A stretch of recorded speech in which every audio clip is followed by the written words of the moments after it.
ಹರಿಃ ಓಂ ಶ್ರೀ ಗುರುಭ್ಯೋ ನಮಃ. ಹರಿಃ ಓಂ. ಗುರುಬ್ರಹ್ಮ ಗುರುರ್ವಿಷ್ಣುಃ ಗುರುದೇವೋ ಮಹೇಶ್ವರಃ.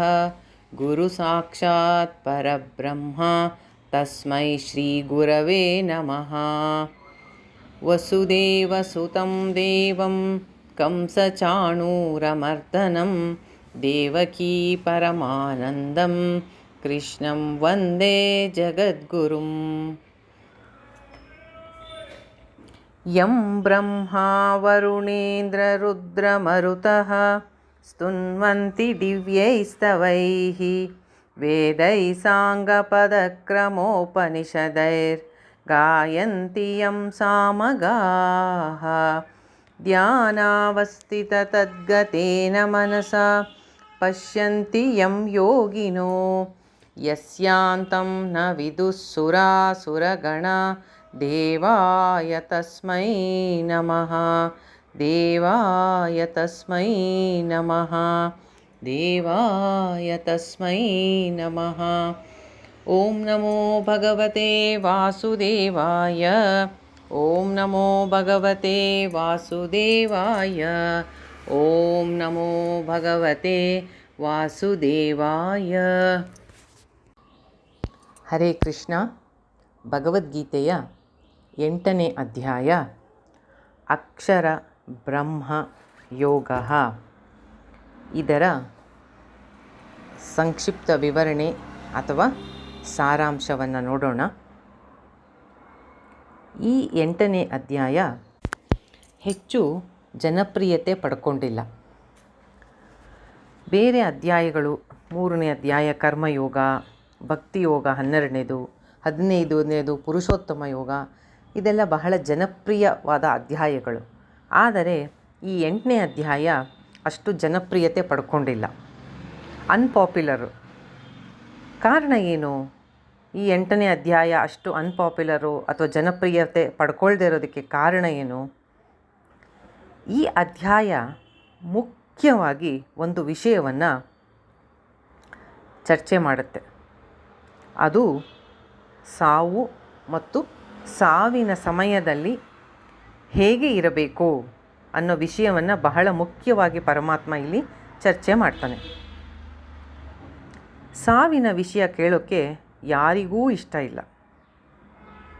ಯಾರಾದರೂ ಮನೆಯಲ್ಲಿ ಸಾವಿನ ವಿಷಯ ಮಾತಾಡ್ತಾ ಇದ್ದರೆ ಮಾತಾಡಬೇಡ, ಅದು ಅಮಂಗಳಕರ ಅಂತ ಹೇಳ್ತಾರೆ. ಈ ಅಧ್ಯಾಯದಲ್ಲಿ ಮೊದಲ ಕೆಲವು ಶ್ಲೋಕಗಳನ್ನು ಬಿಟ್ಟರೆ ಪೂರ್ತಿ ಅಧ್ಯಾಯ ಸಾವಿನ ಸಮಯದಲ್ಲಿ ಹೇಗಿರಬೇಕು, ಸಾವು ಬಂದಾಗ ಏನು ಮಾಡಬೇಕು, ಮನಸ್ಥಿತಿ ನಮ್ಮದು ಶಾಂತವಾಗಿರಬೇಕು, ಭಗವಂತನ ಸ್ಮರಣೆ ಮಾಡಬೇಕು, ಈ ತರಹದ ವಿಷಯಗಳನ್ನು ಅಧ್ಯಾಯ ಪೂರ್ತಿ ನಾವು ನೋಡ್ತೀವಿ. ಹಾಗಾಗಿ ಈ ಅಧ್ಯಾಯ ಅಷ್ಟು ಜನಪ್ರಿಯತೆ ಪಡ್ಕೊಂಡಿಲ್ಲ. ಸಾವು ಅಂದರೆ ಭಯ ಯಾಕೆ ಅಂದರೆ ಸಾವಿನ ಬಗ್ಗೆ ನಮಗೆ ಇರ್ತಕ್ಕಂತಹ ತಪ್ಪು ಕಲ್ಪನೆ, ಸರಿಯಾದ ತಿಳುವಳಿಕೆ ಇಲ್ಲದೆ ಇರೋದೇ ಭಯಕ್ಕೆ ಕಾರಣ. ಸಾವು ಅಂತ ಅಂದರೆ ನಮ್ಮ ತಿಳುವಳಿಕೆಯಲ್ಲಿ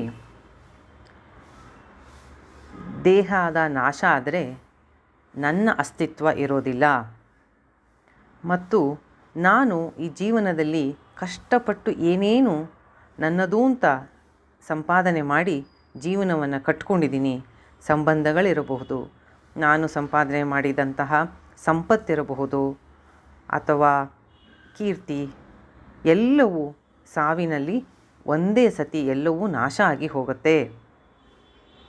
ಮತ್ತು ನಾನು ಎಲ್ಲಿಗೆ ಮುಂದೆ ಹೋಗ್ತೀನಿ, ಸಾವಿನ ನಂತರ ನನ್ನ ಸ್ಥಿತಿ ಏನು, ಈ ಒಂದು ನಮಗೆ ಸರಿಯಾದ ತಿಳುವಳಿಕೆ ಇಲ್ಲದೇ ಇರೋದ್ರಿಂದ ಈ ಅಜ್ಞಾನವೇ ಭಯಕ್ಕೆ ಕಾರಣ. ಆದರೆ ಸಾವಿನ ವಿಷಯವನ್ನು ನಾವು ಚರ್ಚೆ ಮಾಡದೆ ಹೋದರೆ ಸಾವು ಬರಲ್ಲ ಅಂತ ಏನಿಲ್ಲ, ಅದು ಬಂದೇ ಬರುತ್ತೆ. ಆದ್ದರಿಂದ ಈ ಅಧ್ಯಾಯದಲ್ಲಿ ಪರಮಾತ್ಮ ತಿಳಿಸುವ ವಿಷಯಗಳನ್ನು ಸರಿಯಾಗಿ ಅರ್ಥ ಮಾಡಿಕೊಂಡು ನಮ್ಮ ಮನಸ್ಸಿನ ಭಯವನ್ನು ನಿವಾರಣೆ ಮಾಡ್ಕೋಬೇಕು. ಹಿಂದಿನ ಅಧ್ಯಾಯದಲ್ಲಿ ಪರಮಾತ್ಮ ಸಗುಣ ಮತ್ತು ನಿರ್ಗುಣ ಬ್ರಹ್ಮದ ತತ್ವವನ್ನು ವಿವರಣೆ ಕೊಟ್ಟಿರ್ತಾನೆ. ಅದನ್ನು ಕೇಳಿದ ಅರ್ಜುನ, ಈ ಬ್ರಹ್ಮ ಅಂದರೆ ಯಾವುದು? ಆಧ್ಯಾತ್ಮ ಎಂದರೆ ಏನು? ಕರ್ಮ ಎಂದರೆ ಏನು? ಅಧಿಭೂತ ಎಂದು ಯಾವುದನ್ನು ಹೇಳ್ತಾರೆ? ಅಧಿದೈವ ಅಂತ ಯಾವುದನ್ನು ಕರೀತಾರೆ? ಮರಣ ಕಾಲದಲ್ಲಿ ಯೋಗಿಗಳು ನಿನ್ನನ್ನು ಹೇಗೆ ಅರ್ಥ ಮಾಡ್ಕೋತಾರೆ? ಇದನ್ನೆಲ್ಲ ನನಗೆ ವಿವರಣೆ ಮಾಡು ಅಂತ ಕೃಷ್ಣನನ್ನು ಈ ಪ್ರಶ್ನೆಗಳನ್ನು ಅರ್ಜುನ ಕೇಳ್ತಾನೆ. ಶ್ರೀಕೃಷ್ಣ ಅರ್ಜುನನ ಪ್ರಶ್ನೆಗಳಿಗೆ ಉತ್ತರ ಕೊಡ್ತಾ, ಎಲ್ಲಕ್ಕೂ ಹೆಚ್ಚಿನ, ಎಲ್ಲೆಡೆ ವ್ಯಾಪಿಸಿರುವ, ನಾಶವಿಲ್ಲದ ಸತ್ಯವೇ, ಅಕ್ಷರವೇ ಬ್ರಹ್ಮವು. ಪ್ರತಿಯೊಂದು ಜೀವಿಗಳಲ್ಲಿ ಇರುವ ಚೈತನ್ಯ ಅಥವಾ ಆತ್ಮ ಸ್ವಭಾವ, ಅದನ್ನೇ ಆಧ್ಯಾತ್ಮ ಅಂತ ಕರೀತಾರೆ.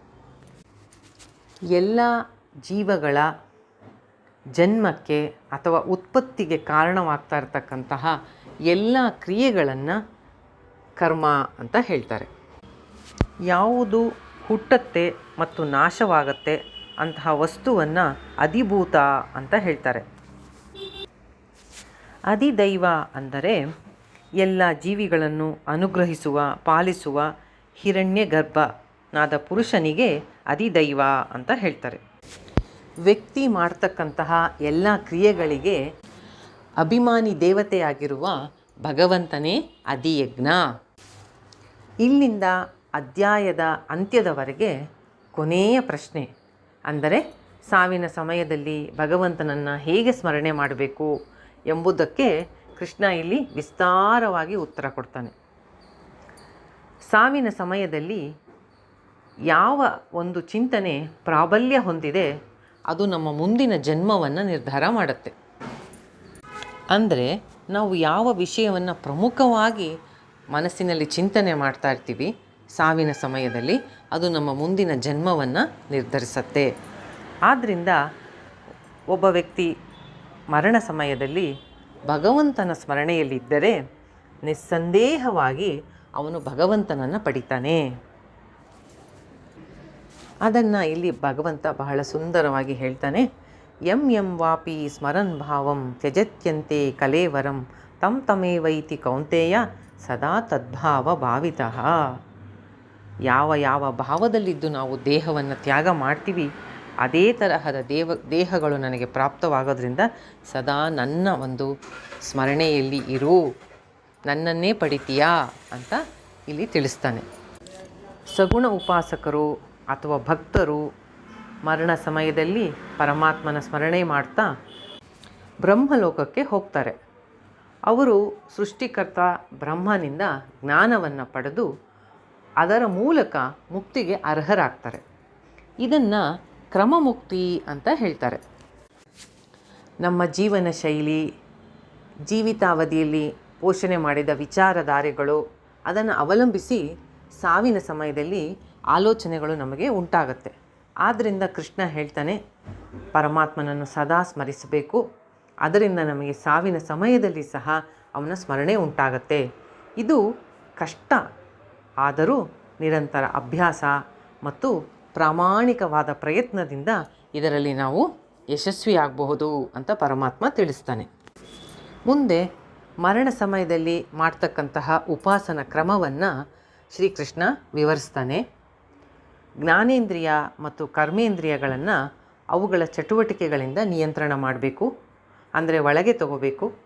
ಪ್ರಾಣಾಯಾಮದ ಮೂಲಕ ಉಸಿರಾಟದ ಮೇಲೆ ನಿಯಂತ್ರಣ ಸಾಧನೆ ಮಾಡಬೇಕು.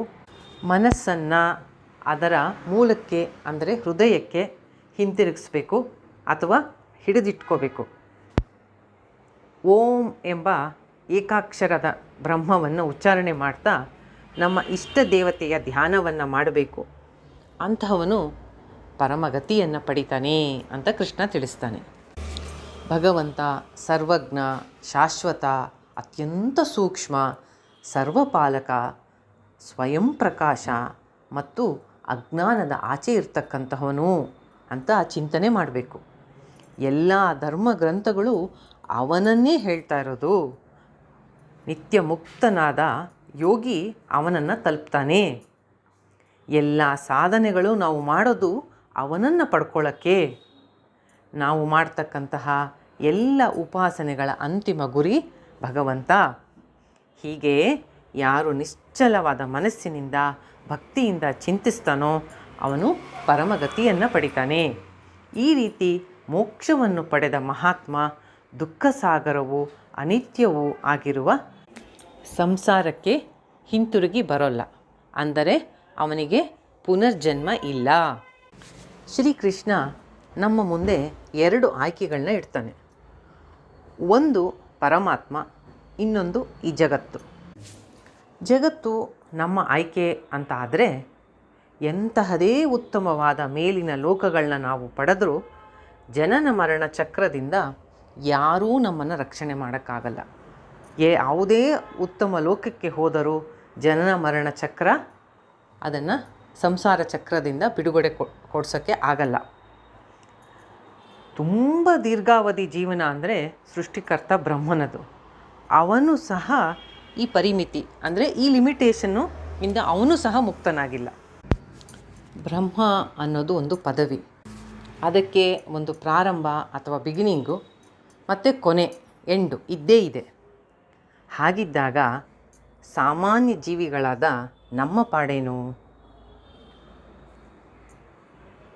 ಎಲ್ಲ ಜೀವರಾಶಿಗಳು ಬ್ರಹ್ಮನ ಹಗಲಲ್ಲಿ ಕಾಣಿಸ್ಕೊಳ್ಳುತ್ತೆ ಮತ್ತು ಅವನ ರಾತ್ರಿಯಲ್ಲಿ ಕಣ್ಮರೆ ಆಗುತ್ತೆ. ಭಗವಂತ ಮಾತ್ರ ಈ ವ್ಯಕ್ತ ಮತ್ತು ಅವ್ಯಕ್ತ ಸೃಷ್ಟಿಯನ್ನು ಮೀರಿದಂತಹ ಏಕೈಕ ಶಾಶ್ವತ ಮತ್ತು ಬದಲಾಗದ ತತ್ವ. ಅವನೇ ನಮ್ಮ ಜೀವನದ ಪರಮೋಚ್ಚ ಗುರಿ.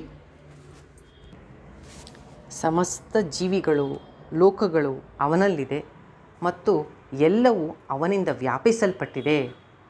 ಯಾರು ಅವನನ್ನು ಪಡ್ಕೋತಾರೋ ಅವನು ಈ ಮೃತ್ಯು ಲೋಕದಲ್ಲಿ ಅಥವಾ ಸಂಸಾರದಲ್ಲಿ ಪುನರ್ಜನ್ಮವನ್ನು ಪಡೆಯೋದಿಲ್ಲ. ಅವ್ಯಕ್ತವೂ ಅಕ್ಷರವೂ ಆದ ಪರಮಾತ್ಮನೊಬ್ಬನನ್ನು ಬಿಟ್ಟರೆ ಮಿಕ್ಕಿದ್ದೆಲ್ಲವೂ ಕಾಲದ ಪರಿಮಿತಿಗೆ ಒಳಪಟ್ಟಿದೆ. ಆದ್ದರಿಂದ ಅದೆಲ್ಲ ಅನಿತ್ಯವಾದಂತಹದ್ದು. ಇದು ನಮಗೆ ಸ್ಪಷ್ಟವಾಗಿ ತಿಳಿದ ಮೇಲೆ ನಮ್ಮ ಆಯ್ಕೆ ಪರಮಾತ್ಮ ಆಗಿರಬೇಕು. ನಿತ್ಯನೂ ಶಾಶ್ವತನೂ ಆದ ಪರಮಾತ್ಮನನ್ನು ಪಡೆದ ಮೇಲೆ ಮತ್ತೆ ನಾವು ಈ ಸಂಸಾರಕ್ಕೆ ಹಿಂತಿರುಗುವ ಅವಶ್ಯಕತೆ ಇಲ್ಲ. ಆದ್ದರಿಂದ ನಮ್ಮ ಆಯ್ಕೆ ಪರಮಾತ್ಮ ಆಗಿರಬೇಕೇ ಹೊರತು ಅನಿತ್ಯವಾದ ಜಗತ್ತಲ್ಲ. ನಮ್ಮ ಆಯ್ಕೆ ಶಾಶ್ವತನಾದ ನಿತ್ಯನಾದ ಪರಮಾತ್ಮ ಅಂತ ಆದಮೇಲೆ ಸಾಧಕನಾದವನು ಅವನ ಜೀವನದ ಪರಮ ಗುರಿಯಾಗಿ ಪರಮಾತ್ಮನನ್ನು ಮಾಡ್ಕೋತಾನೆ. ಅದರಿಂದ ಅವನ ಇಡೀ ಜೀವನ ಶೈಲಿಯೇ ಬದಲಾವಣೆ ಆಗುತ್ತೆ. ಅವನು ಮಾಡ್ತಕ್ಕಂತಹ ಪ್ರತಿಯೊಂದು ಕರ್ಮವನ್ನು ಪರಮಾತ್ಮನ ಸೇವೆ ಅಂತ ತಿಳ್ಕೊಂಡು ಮಾಡ್ತಾನೆ. ಸದಾ ಭಕ್ತರ ಸತ್ಸಂಗದಲ್ಲಿದ್ದು ಆತ್ಮಚಿಂತನೆ ಮಾಡ್ತಾ ಇರ್ತಾನೆ. ಈ ರೀತಿ ಸಾಧನೆಯನ್ನು ಮಾಡ್ತಾ ತನ್ನ ಇಡೀ ಜೀವನವನ್ನು ಪರಮಾತ್ಮನ ಸೇವೆಗೆ ಮುಡುಪಾಗಿಡ್ತಾನೆ. ಮನಸ್ಸು ಅತ್ತ ಇತ್ತ ಹರಿಯದಂತೆ ಸದಾ ಪರಮಾತ್ಮನ ಚಿಂತನೆ ಮಾಡ್ತಾ ಇಡೀ ಜೀವನವನ್ನು ಕಳೀತಾನೆ. ಅದಕ್ಕೆ ಅಭ್ಯಾಸ ಯೋಗ ಅಂತ ಹೆಸರು. ಮುಂದುವರೆದು ಶ್ರೀಕೃಷ್ಣ ಹಿಂತಿರುಗಿ ಬಾರದ ಮತ್ತು ಹಿಂತಿರುಗಿ ಬರುವ 2 ಮಾರ್ಗಗಳನ್ನು ಚರ್ಚೆ ಮಾಡ್ತಾನೆ. ಅಗ್ನಿ, ಜ್ಯೋತಿ, ಹಗಲು, ಶುಕ್ಲಪಕ್ಷ, ಉತ್ತರಾಯಣದ 6 ತಿಂಗಳು. ಇದರಲ್ಲಿ ಯಾರು ಮೃತರಾಗ್ತಾರೆ, ಬ್ರಹ್ಮವನ್ನು ತಿಳಿದಿರ್ತಾರೆ, ಅಂತಹ ಸಾಧಕರು ಬ್ರಹ್ಮವನ್ನೇ ಸೇರ್ತಾರೆ, ಅಂದರೆ ಪರಮಾತ್ಮನನ್ನೇ ಸೇರ್ತಾರೆ. ಉಪಾಸಕ ಅಂದರೆ ಭಕ್ತ ಪ್ರಕಾಶಮಾನವಾದ ಮಾರ್ಗದ ಮೂಲಕ ನಿರ್ಗಮಿಸಿ ಬ್ರಹ್ಮಲೋಕಕ್ಕೆ ಹೋಗ್ತಾನೆ. ಬ್ರಹ್ಮದೇವರಿಂದ ಆತ್ಮಜ್ಞಾನವನ್ನು ಪಡೆದು ಮುಕ್ತನಾಗ್ತಾನೆ. ಇಂತಹದನ್ನು ಕ್ರಮಮುಕ್ತಿ ಅಂತ ಹೇಳ್ತಾರೆ. ಇಲ್ಲಿ ನಾವು ಅರ್ಥ ಮಾಡ್ಕೋಬೇಕಾಗಿರೋದು ಅಗ್ನಿ, ಜ್ಯೋತಿ, ಹಗಲು ಇದೆಲ್ಲ ಮಾರ್ಗದಲ್ಲಿ ಸಿಗ್ತಕ್ಕಂತಹ ದೇವತೆಗಳು ಅಂತ ಅರ್ಥ ಮಾಡ್ಕೋಬೇಕು. ಹೊಗೆ, ರಾತ್ರಿ, ಕೃಷ್ಣ ಪಕ್ಷ, ದಕ್ಷಿಣಾಯಣದ 6 ತಿಂಗಳು. ಇದರಲ್ಲಿ ಯಾರು ಮೃತರಾಗ್ತಾರೆ ಆ ಕರ್ಮಯೋಗಿ ಚಂದ್ರನ ಜ್ಯೋತಿಯನ್ನು ಪಡೆದು ಮೇಲಿನ ಲೋಕಗಳಲ್ಲಿ ಸುಖವನ್ನು ಅನುಭವಿಸ್ತಾನೆ, ಮತ್ತೆ ಇಲ್ಲಿಗೆ ಮರಳಿ ಬರ್ತಾನೆ. ಈ 2 ಗತಿಗಳು ಅಥವಾ ಮಾರ್ಗಗಳು ಜಗತ್ತಿನಲ್ಲಿ ಶಾಶ್ವತವಾಗಿ ಇದೆ. ಅಂದರೆ ಬ್ರಹ್ಮಜ್ಞಾನಿಯಾದವನು ಪರಬ್ರಹ್ಮವನ್ನು ಸೇರ್ತಾನೆ. ಉಪಾಸಕ ಅಥವಾ ಭಕ್ತ ಬ್ರಹ್ಮಲೋಕಕ್ಕೆ ತೆರಳಿ ಬ್ರಹ್ಮದೇವರಿಂದ ಆತ್ಮಜ್ಞಾನ ಪಡೆದು ಕ್ರಮಮುಕ್ತಿಯನ್ನು ಪಡಿತಾನೆ. ಇದು ಸಂಸಾರಕ್ಕೆ ಹಿಂತಿರುಗಿ ಬಾರದ ಮಾರ್ಗ. ಉತ್ತಮ ಕರ್ಮಗಳನ್ನು ಮಾಡುತ್ತಾ ಅದರಿಂದ ಕರ್ಮಫಲವಾಗಿ ಪಡೆದ ಪುಣ್ಯದಿಂದ ಮೇಲಿನ ಲೋಕಗಳನ್ನು ಪಡೆದು ಅಲ್ಲಿ ಸುಖವನ್ನು ಅನುಭವಿಸಿ ಮತ್ತೆ ಸಂಸಾರಕ್ಕೆ ಹಿಂತಿರುಗಿ ಬರ್ತಾನೆ. ಈ 2 ಮಾರ್ಗಗಳನ್ನು ಸರಿಯಾಗಿ ತಿಳ್ಕೊಂಡಿರುವಂತಹ ಯಾವ ಯೋಗಿ ಸಹ ಮೋಹಕ್ಕೆ ಒಳಗಾಗಲ್ಲ. ಅಂತಹ ಮಹಾತ್ಮರು ಹಿಂತಿರುಗಿ ಬಾರದ ಮಾರ್ಗ ಅಂದರೆ ಶುಕ್ಲಗತಿ ಅಥವಾ ಪ್ರಕಾಶಮಾನ ಮಾರ್ಗ. ಇದು ಪರಮಾತ್ಮನ ಕಡೆ ಕರ್ಕೊಂಡು ಹೋಗೋದ್ರಿಂದ ಆ ಯೋಗಿಯಾದವನು ಅದನ್ನೇ ಆಯ್ಕೆ ಮಾಡ್ಕೋತಾನೆ.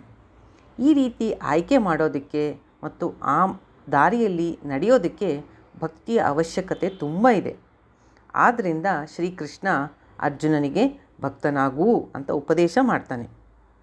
ಈ ಅಧ್ಯಾಯದ ಕೊನೆಯಲ್ಲಿ ಶ್ರೀಕೃಷ್ಣ ವೇದ ಅಧ್ಯಯನ, ಯಜ್ಞ, ದಾನ, ತಪಸ್ಸು ಮುಂತಾದ ಉತ್ತಮ ಕರ್ಮಗಳಿಂದ ದೊರೀತಾ ಇರತಕ್ಕಂತಹ ಪುಣ್ಯ ಫಲಕ್ಕಿಂತ ಇಲ್ಲಿ ತಿಳಿಸ್ತಾ ಇರತಕ್ಕಂತಹ ಅಭ್ಯಾಸ ಯೋಗ ಅಥವಾ ಉಪಾಸನೆ, ಇದರಿಂದ ಕ್ರಮಮುಕ್ತಿಯನ್ನು ಪಡೆಯೋದ್ರಿಂದ ಈ ಅಭ್ಯಾಸ ಯೋಗ ಹೆಚ್ಚಿನದು. ಯಾಕೆಂದರೆ ಇದರಿಂದ ಬ್ರಹ್ಮ ಪ್ರಾಪ್ತಿಯೇ ಆಗತ್ತೆ. ಆದ್ದರಿಂದ ಉಪಾಸನೆ ಶ್ರೇಷ್ಠ ಸಾಧನೆ ಅಂತ ಕೃಷ್ಣ ಇಲ್ಲಿ, ಉಪಾಸನೆ ಅಂದರೆ ಭಕ್ತಿ, ಶ್ರೇಷ್ಠ ಸಾಧನೆ, ಅದು ಪರಮಾತ್ಮನ ಕಡೆ ಕರ್ಕೊಂಡು ಹೋಗುತ್ತೆ ಅಂತ ಸಾರಿ ಹೇಳ್ತಾನೆ. ಇಲ್ಲಿ ಒಂದು ವಿಷಯವನ್ನು ನಾವು ಸ್ಪಷ್ಟವಾಗಿ ಅರ್ಥ ಮಾಡ್ಕೋಬೇಕು. ಯಾವುದೇ ಒಬ್ಬ ವ್ಯಕ್ತಿ ಜೀವನವನ್ನು ಹೇಗೆ ಕಳೆದಿದ್ದಾನೆ, ಅವನ ಸಾಧನೆ ಏನು, ಅದರ ಮೇಲೆ ಅವನ ಮುಂದಿನ ಗತಿ ನಿರ್ಧಾರ ಆಗತ್ತೆ ಹೊರತು ಉತ್ತರಾಯಣ, ಶುಕ್ಲಪಕ್ಷ, ಹಗಲು ಆ ಸಮಯದಲ್ಲಿ ಸಾವು ಸಂಭವಿಸಿದರೂ ಅವನು ಅವಿವೇಕಿಯಾಗಿದ್ದು ಜೀವನವೆಲ್ಲ ಪಾಪಕರ್ಮಗಳನ್ನ ಮಾಡಿದರೆ ಅವನಿಗೆ ಯಾವ ಉತ್ತಮ ಗತಿ ಆಗಲ್ಲ. ಇಲ್ಲಿ ಕೃಷ್ಣ ಹೇಳ್ತಾರೋ ಈ ಉತ್ತರಾಯಣ, ಹಗಲು, ಶುಕ್ಲಪಕ್ಷ ಎಲ್ಲ ಸಾಧನೆ ಮಾಡಿ ಉತ್ತಮ ಪುಣ್ಯ ಕರ್ಮಗಳನ್ನು ಮಾಡಿ ಉತ್ತಮ ಲೋಕಗಳಿಗೆ ಹೋಗ್ತಾರೋ ಅಥವಾ ಅಭ್ಯಾಸ ಯೋಗದ ಮೂಲಕ ಬ್ರಹ್ಮಲೋಕಕ್ಕೆ ಹೋಗಿ ಕ್ರಮಮುಕ್ತಿಯನ್ನು ಪಡಿತಾರೋ, ಈ ರೀತಿ ಬ್ರಹ್ಮಲೋಕಕ್ಕೆ ಹೋಗಿ ಕ್ರಮಮುಕ್ತಿ ಪಡೆಯೋ ದಾರಿಗೆ ದೇವಯಾನ ಅಂತಲೂ ಅಂತಾರೆ. ಉತ್ತಮ ಕರ್ಮಗಳನ್ನು ಮಾಡಿ ಮೇಲಿನ ಲೋಕಗಳಿಗೆ ಹೋಗಿ ಅಲ್ಲಿಯ ಸುಖ ಸಂಪತ್ತುಗಳನ್ನು ಅನುಭವಿಸಿ ಮತ್ತೆ ವಾಪಸ್ಸು ಬರೋ ದಾರಿಗೆ ಪಿತೃಯಾನ ಅಂತ ಅಂತಾರೆ. ದೇವಯಾನ ಮಾರ್ಗದಲ್ಲಿರುವ ದೇವತೆಗಳಿಗೆ ಹಗಲು, ಶುಕ್ಲಪಕ್ಷ, ಉತ್ತರಾಯಣ ಅಂತ ಹೇಳ್ತಾರೆ. ಪಿತೃಯಾನದ ದಾರಿಯಲ್ಲಿ ಸಿಗ್ತಕ್ಕಂಥವ್ರಿಗೆ ಹೊಗೆ, ರಾತ್ರಿ, ದಕ್ಷಿಣಾಯನ ಅಂತ ದೇವತೆಗಳ ಹೆಸರನ್ನು ಅಂತ ಅರ್ಥ ಮಾಡ್ಕೋಬೇಕು ಅಂತ ಭಾಷ್ಯಕಾರರು ತಿಳಿಸ್ತಾರೆ. ಹಾಗಾಗಿ ಇಲ್ಲಿ ನಾವು ಸರಿಯಾಗಿ ಅರ್ಥ ಮಾಡ್ಕೋಬೇಕು. ಒಬ್ಬ ವ್ಯಕ್ತಿಯ ಸಾವಿನ ಸಮಯದಲ್ಲಿ ಉತ್ತರಾಯಣ ಇತ್ತೋ, ದಕ್ಷಿಣಾಯನ ಇತ್ತೋ, ಹಗಲಿತ್ತೋ, ರಾತ್ರಿ ಇತ್ತೋ, ಅದರಿಂದ ಮುಂದಿನ ಗತಿ ನಿರ್ಧಾರ ಆಗಲ್ಲ. ನಮ್ಮ ಇಡೀ ಜೀವಿತದ ಸಾಧನೆ, ನಾವು ಮಾಡಿರ್ತಕ್ಕಂತಹ ಪುಣ್ಯ ಕರ್ಮಗಳ ಮೇಲೆ ನಮ್ಮ ಮುಂದಿನ ಗತಿ ನಿರ್ಧಾರ ಆಗತ್ತೆ. ಅದು ಇಲ್ಲಿ ಹೇಳಿರ್ತಕ್ಕಂತಹ ಉತ್ತರಾಯಣ, ಹಗಲು, ಅಗ್ನಿ ಅದೆಲ್ಲ ಆ ದಾರಿಯಲ್ಲಿ ದೇವಯಾನವೋ ಪಿತೃಯಾನವೋ ನಮ್ಮ ಸಾಧನೆ ಮೂಲಕ ನಮಗೆ ದೇಹ ಬಿಟ್ಟ ಮೇಲೆ ಯಾವ ಒಂದು ಮಾರ್ಗ ಸಿಕ್ಕಿದೆ ಆ ಮಾರ್ಗದಲ್ಲಿ ಸಿಗ್ತಕ್ಕಂತಹ ದೇವತೆಗಳು ಅಂತ ಸ್ಪಷ್ಟವಾಗಿ ನಾವು ಇಲ್ಲಿ ಅರ್ಥ ಮಾಡ್ಕೋಬೇಕು. ಈ ಅಧ್ಯಾಯದ ಪ್ರಾರಂಭದಲ್ಲಿ ಪರಮಾತ್ಮ ಬ್ರಹ್ಮವನ್ನು ಅಕ್ಷರ ಅಂತ ಹೇಳಿರೋದ್ರಿಂದ ಇದಕ್ಕೆ ಅಕ್ಷರ ಬ್ರಹ್ಮ ಯೋಗ ಅಂತ ಕರೀತಾರೆ. ಹರೇ ಕೃಷ್ಣ.